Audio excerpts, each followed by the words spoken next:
اتفاقاً گھر میں اکیلے تھے اور انہوں نے اپنی تکلیف اور اذیت کی وجہ سے باہر سیکیورٹی پہ تعینات جو گارڈ تھا اس سے بندوق لی اور اس سے اپنے آپ کو انہوں نے شوٹ کر دیا۔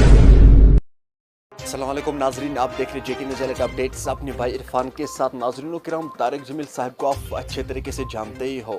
ناظرین، اس کا بیٹا جو ہے کل اس کی ڈیتھ ہوئی ہے، ہونے کا کارن کیا ہے وہ آپ کو اس ویڈیو میں سب کچھ سمجھ میں آ جائے گا۔ ناظرین کرام، دراصل کل شام کو ایک پوسٹ بہت تیزی سے وائرل ہوا، اس میں یہ لکھا تھا کہ طارق جمیل صاحب کا جو بیٹا ہے اس پر کسی اننون پرسن نے اٹیک کیا ہے جس کی وجہ سے اس کی ڈیتھ ہوئی ہے، لیکن آج اس کا دوسرا بیٹا جو ہے وہ سوشل میڈیا کے سامنے آیا ہے۔ اس نے سب کچھ کہا ہے، میرے بھائی کی ڈیتھ کیسے ہوئی ہے، آخر ریزن کیا تھا جس کی وجہ سے اس کی ڈیتھ ہوئی ہے، وہ آپ کو اس ویڈیو میں سب کچھ سمجھ میں آ جائے گا۔ ویڈیو کو اینڈ تک ضرور دیکھنا۔ چلے ناظرین، سب سے پہلے میں آپ لوگوں کو بھائی کی ایک ویڈیو کلپ دکھاؤں گا، اس کا کیا کچھ کہنا ہے اس کے حوالے سے، اس کے بعد ہم بات کرتے ہیں۔ یہ مشکل سے یہ ویڈیو میسیج ریکارڈ کروا رہا ہوں کہ آج شام کو میرے چھوٹے بھائی عاصم جمیل کی ڈیتھ ہو گئی، جو کہ ایک بہت بڑا ہماری فیملی کے لیے سانحہ ہے۔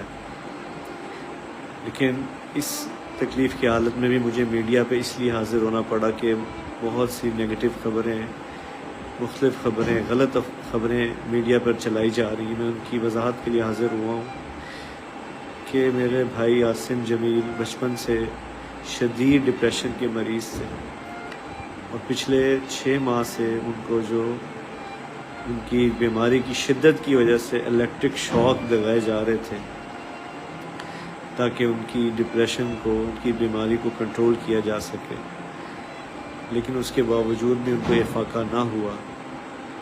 اور آج کے روز وہ اتفاقاً گھر میں اکیلے تھے اور انہوں نے اپنی تکلیف اور اذیت کی وجہ سے باہر سیکیورٹی پہ تعینات جو گارڈ تھا اس سے بندوق لی اور اس سے اپنے آپ کو انہوں نے شوٹ کر دیا۔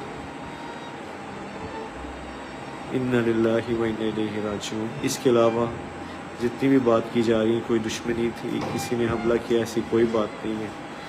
یہ اللہ کی تقدیر تھی اور ہم اللہ کے اس فیصلے پر راضی ہیں۔ آپ سب سے دعاؤں کی درخواست ہے۔ السلام علیکم۔ ناظرین، آپ نے اس ویڈیو کو دیکھا ہے، آپ کی کیا رائے ہے اس ویڈیو کے بارے میں کمنٹ سیکشن میں مجھے ضرور جواب دیجیے گا۔ مہربانی کر کے اس ویڈیو کو زیادہ سے زیادہ شیئر کرنا، یہ ویڈیو ہر ایک تک ضرور جانا چاہیے تاکہ اس کے لیے کوئی دعا کرے، اللہ تعالیٰ اسے جنت الفردوس عطا کرے اور اس کے گھر والوں کو صبر دے۔ چلے ناظرین، میرا یہ آج کا ویڈیو اتنا ہی، ملتے ہیں کسی اگلے ویڈیو میں، تب تک کے لیے اپنا خیال رکھنا اور اپنے بھائی کو دعا میں یاد رکھنا۔ باقی السلام علیکم۔